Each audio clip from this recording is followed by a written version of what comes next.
তো চলো ফার্স্ট ইউনিটটা আমরা যথারীতি কমপ্লিট করেছি ফাদার সেলফের। এবার আমরা দ্বিতীয় ইউনিটটা দেখে নেব যে কি বলা আছে। খুব সুন্দর একটা গল্প আর কে নারায়ণের। তো প্রথম ইউনিটটা আমি তোমাদেরকে যেভাবে ডিটেলসে পড়িয়েছি, এই দ্বিতীয় ইউনিটটাও আমি তোমাদেরকে ডিটেলসে পড়াবো, যাতে তোমাদের যে কোনো কোশ্চেন তোমরা সহজেই উত্তর দিতে পারো এবং যাতে তোমাদের কোনো অসুবিধা না হয়। কোনো ক্ষেত্রে যেভাবে প্রশ্ন করা হয়, যে অ্যাঙ্গেলগুলো থেকে প্রশ্ন করা হয়, যেভাবে প্রশ্ন হয়, সেটা টেক্সচুয়াল গ্রামারের ভিত্তিতেই হোক বা এই রিডিং কম্প্রিহেনশনের ভিত্তিতেই হোক, আমি তোমাদেরকে সেগুলো সব বলে দেবো। তো চলো ক্লাসটা শুরু করা যাক। দ্বিতীয় ইউনিটে প্রথমে কি বলেছে, স্বামী হোপড দ্যাট, স্বামী আশা করেছিল যে with this his father would be made to see why he must avoid school for the day. এটা দেখে তার বাবা হয়তো বা স্বামী যেভাবে তার বাবাকে রাজি করানোর চেষ্টা করছিল যে স্কুলে যেতে পারবে না, হয়তো যে অভিযোগগুলো সে করলো, সেই যে আবদারগুলো সে করলো, সেটাই বলছে যে এটা দেখে উইথ দিস, এটাকেই বলতে চাইছে। তো এটা দেখে হয়তো তার বাবা বুঝতে পারবে যে সে কেন আজকের দিনে স্কুলটাকে অ্যাভয়েড করতে চাইছে, অর্থাৎ সে আজকে কেন স্কুলে যেতে চাইছে না, সেটা হয়তো তার এই কথাগুলোর ভিত্তিতে তার বাবা কিছুটা হলেও বুঝতে পারবে। উড বি একটা প্রবাবিলিটি অর্থে বোঝা যাচ্ছে। But father's behaviour took an unexpected turn. এই জায়গার দিকে একটা প্রশ্ন হয় যে বাবার বিহেভিয়ারটা কীরকম আনএক্সপেক্টেড টার্ন করে গেছে। বাট ফাদার্স বিহেভিয়ার, কিন্তু বাবার আচরণ বা ব্যবহার টুক অ্যান আনএক্সপেক্টেড টার্ন, এটা অপ্রত্যাশিতভাবে মোড় নিয়েছিল, ঘুরে গেছিল। যেটা অপ্রত্যাশিত কেন বলছে, যেটা যেমন বাবা যেভাবে তার অ্যাটিটিউডটা দেখিয়েছিলেন সেটা স্বামীর কাছে প্রত্যাশিত ছিল না। আনএক্সপেক্টেডটা কার কাছে? স্বামীর কাছে। তো সেই জন্য বাবার বিহেভিয়ার কী হয়েছিল, একটা আনএক্সপেক্টেড টার্ন নিয়েছিল, অপ্রত্যাশিতভাবে ঘুরে গেছিল। He proposed to send a letter with স্বামী টু দ্য হেডমাস্টার। তিনি প্রস্তাব দিয়েছিলেন যে ঠিক আছে, যখন স্যামুয়েল স্যারকে নিয়ে এত প্রবলেম, তাহলে আমি তোমাকে প্রস্তাব দিচ্ছি যে তোমাকে একটা চিঠি লিখে দিচ্ছি আমি। কী জন্য? এই চিঠিটা তুমি হেডমাস্টার মশাইকে গিয়ে দেবে। নো অ্যামাউন্ট অফ প্রোটেস্ট, কোনো ধরনের প্রতিবাদী ফ্রম স্বামীর দিক থেকে করা, অর্থাৎ স্বামীর দিক থেকে করা কোনো ধরনের প্রতিবাদী would make him change his mind, তার বাবার অদম্য মনকে পরিবর্তন করতে পারল না। অর্থাৎ স্কুলে যাওয়া থেকে বিরত রাখার কাজটা তার বাবাকে দিয়ে করাতে পারল না স্বামী। By the time Swami was ready to leave for school, যেই সময়টাতে স্বামী স্কুলে যাওয়ার জন্য তৈরি হচ্ছে, father had composed a long letter to the headmaster. বাবা কী করেছিল সেই মুহূর্তে? সেই মুহূর্তে বাবা একটা দীর্ঘ লম্বা একটা চিঠি লিখে দিয়েছিল হেডমাস্টারকে। He put it in an envelope and sealed it. তিনি এটা কী করেছিলেন, একটা খামের ভিতরে ভরে দিয়েছিলেন এবং সেই খামটাকে আঠা দিয়ে হোক বা স্টেপল দিয়ে হোক, যা করে হোক, মোটামুটি ওটাকে বন্ধ করে দিয়েছিলেন খামের মুখটা। এখান থেকে একটা কোশ্চেন হয়, এই লাইনটা তোমরা আন্ডারলাইন করে নিও। He put it in an envelope and sealed it. কোনটা? তিনি এনভেলপের ভিতরে ভরেছিলেন এবং সিল্ড করে দিয়েছিলেন। What have you written father? তুমি কী লিখেছো বাবা? স্বামী আস্কড অ্যাপ্রিহেন্সিভলি। একটা অ্যাপ্রিহেন্সিভলি এখানে বলতে কি বলেছেন, এমন একটা ম্যানার যেটাতে স্বামী খুব চিন্তিত এবং উদ্বিগ্ন যে কী এমন লিখে দিয়েছি, কি বলতে গিয়ে আবার কি বলে ফেললাম, বাবা আবার কী ঘটিয়ে বসবে, সেই মতো একটা উদ্বিগ্ন চিন্তার মন নিয়ে স্বামী জিজ্ঞাসা করেছিল তার বাবাকে যে বাবা তুমি কি লিখেছো? নাথিং ফর ইউ, তোমার জন্য কিছু না। Give it to your headmaster and go to your class. তুমি স্কুলে গিয়ে এটা হেডমাস্টার মশাইকে দেবে এবং তুমি তোমার ক্লাসে চলে যাবে। Have you written anything about our teacher Samuel? Swami তো জানি যে স্যামুয়েলের নিয়ে লিখবে, যা বলল।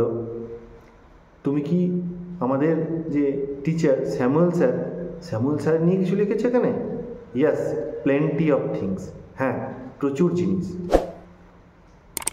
What has he done father? সে কী করেছে বাবা? Everything is there in the letter, প্রত্যেকটা জিনিসই এখানের মধ্যে লেখা আছে। Give it to your headmaster, তুমি এটা শুধু হেডমাস্টার মশাইকে দেবে, তোমার কাজ হচ্ছে এইটুকু। Swami went to school feeling that he was the worst boy on earth, এটা একটা ইম্পর্ট্যান্ট লাইন, দাগ দিয়ে নেবে। স্বামী ওয়েন্ট টু স্কুল, স্বামী যখন স্কুলে গেছিল, স্কুলে যাওয়ার পথে ফিলিং দ্যাট, সে কেমন একটা অনুভব করছিল, he was the worst boy on earth, the worst superlative degree. Swami নিজেকে পৃথিবীর সব থেকে খারাপ ছেলেটা যে অনুভূতি হয়, সে সব থেকে খারাপ ছেলেটা নিজেকে ভাবছিল, যে সে ভাবছে যে সেই হয়তো এই পৃথিবীর সব থেকে খারাপ ছিল। হিজ কনসিয়েন্স বদার্ড হিম, তার বিবেক তাকে বিব্রত করছিল, বিরক্ত করছিল, কারণ সে জানে যতটা সে বলেছে ততটা কিন্তু সত্যি নয়।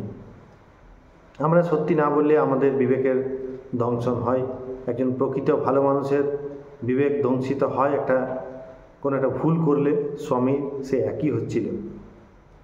হি was not at all sure if his description of Samuel had been accurate. এই জায়গাটা একটা ইম্পর্ট্যান্ট লাইন, কিন্তু এর পরের লাইনটাও ইম্পর্ট্যান্ট আছে।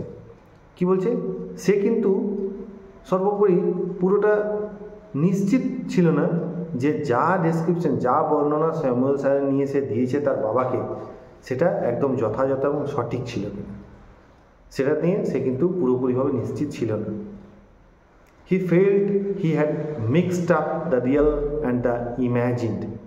মিক্সড আপ, ও একটা মিঙ্গল আইডিয়া দিয়েছিল। সে অনুভব করেছিল কি, যে সে যে কথাগুলো বলেছে তার মধ্যে কিছুটা সত্যি এবং কিছুটা তার কল্পনা, এই দুটোর মিশ্রণ করা আছে। অর্থাৎ পুরো কথাটা সত্যি নয়, আবার পুরোটা মিথ্যে নয়। এই সত্য মিথ্যার একটা বাস্তব এবং কল্পনার একটা মিশ্রিত আইডিয়া স্বামীর মধ্যে খেলছিল, স্বামীর মধ্যে হচ্ছিল। স্বামী stopped on the road side to make up his mind about Samuel. স্বামী কী করলো, স্কুল যেতে যেতে রাস্তার একটা ধারে সে দাঁড়ালো, কি করতে, to make up his mind about Samuel. Samuel sir নিয়ে তার মস্তিষ্কটাকে, তার মাথাটাকে, তার চিন্তাধারাটাকে একটা ফিক্সড করতে, একটা সেটেল করতে। Samuel was not such a bad man after all. Samuel sir কিন্তু আপাত দৃষ্টিতে কিন্তু একজন খারাপ মানুষ নন। আর যাই হোক, স্যামুয়েল স্যার কিন্তু মানুষ হিসাবে খারাপ নয়। Personally he was much more friendly than the other teachers. ব্যক্তিগতভাবে তিনি অন্যান্য যে শিক্ষক তাদের থেকে অনেক বেশি কি বন্ধুত্বপূর্ণ, অনেক বেশি ফ্র্যাঙ্ক অন্যান্য টিচারদের থেকে। এটা কিন্তু স্বামী ভাবছে। স্বামী also felt Samuel had a special regard for him. স্বামী এটাও জানতো যে তার প্রতি একটা বিশেষ যে স্নেহ বা বিশেষ যে স্নেহবৎসল যে অ্যাটিটিউড, সেটা কিন্তু স্বামীর প্রতি স্যামুয়েল স্যারের আছে। Swami's head was dizzy with confusion. এটা কিন্তু আন্ডারলাইন করবে। স্বামীর মাথাটা এই যে এই এত ভাবনা, এক বলে এসছে, এক করেছে, এই নিয়ে তার ভাবনার মাথাটা কী হয়ে যাচ্ছিল, ডিজি উইথ কনফিউশন। মানে এই যে কনফিউশনে তার একটা পাজেল হয়ে যাচ্ছিল তার মাথাটা, ভালো মন্দর বিচারটা সে করতে পারছিল না। Imbalanced and undecided state of mind হয়ে যাচ্ছিল। তার মস্তিষ্কটা কী হচ্ছিল না, ঠিকমতো ভারসাম্য এবং মনের যে একটা ধারণা, যে একটা সিদ্ধান্ত, সেটা সে সঠিকভাবে নিতে পারছিল না।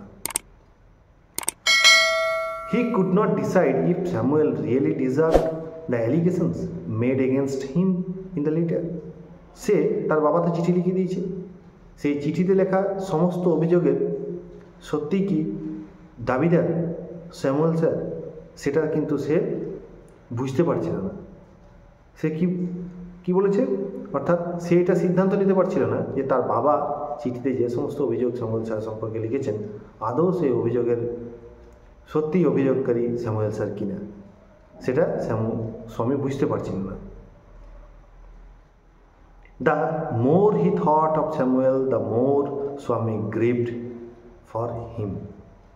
তাহলে যত স্যামুয়েল স্যার সম্পর্কে সে এরকম চিন্তা ভাবনা করছে তত তার মন দুঃখে ভারাক্রান্ত হয়ে পড়ছে, সে তত কষ্ট পাচ্ছে মানসিকভাবে।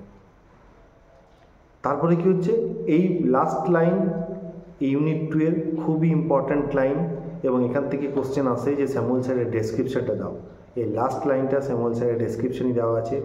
কি দেওয়া আছে? স্বামী ভাবছে। দেখবে আমরা যখন কারো নিয়ে কোনো কষ্টের দুঃখের কথা ভাবি তখন তার মুখটা, তার অ্যাপিয়ারেন্সটা আমাদের চোখের সামনে ভেসে ওঠে, এটাই আমাদের মনকে আরও কষ্ট দেয়।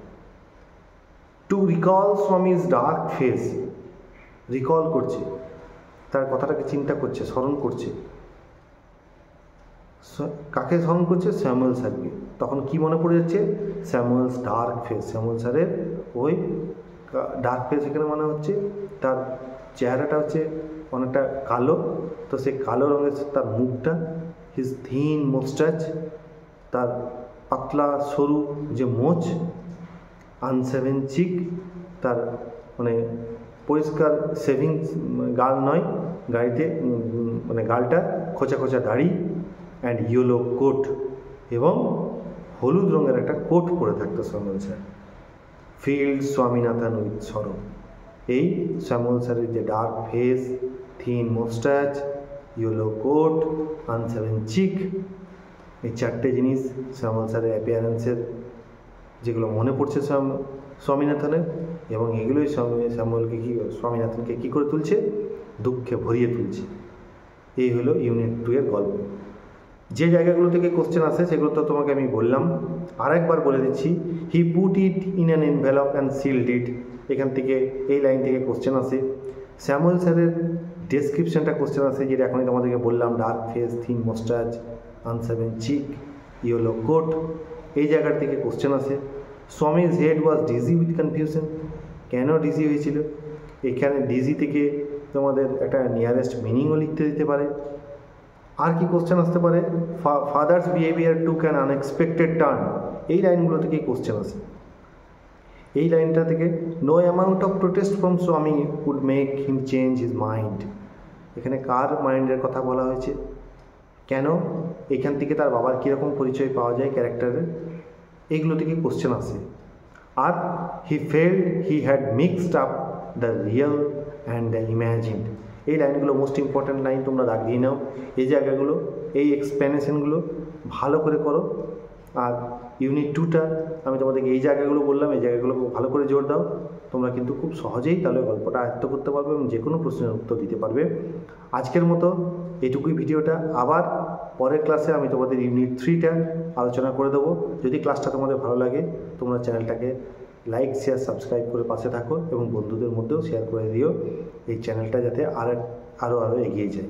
তোমরা আমার ইন্সপিরেশন, তো সাথে থেকো, পাশে থেকো। আজকের মতো এটুকুই, ধন্যবাদ, ভালো থেকো।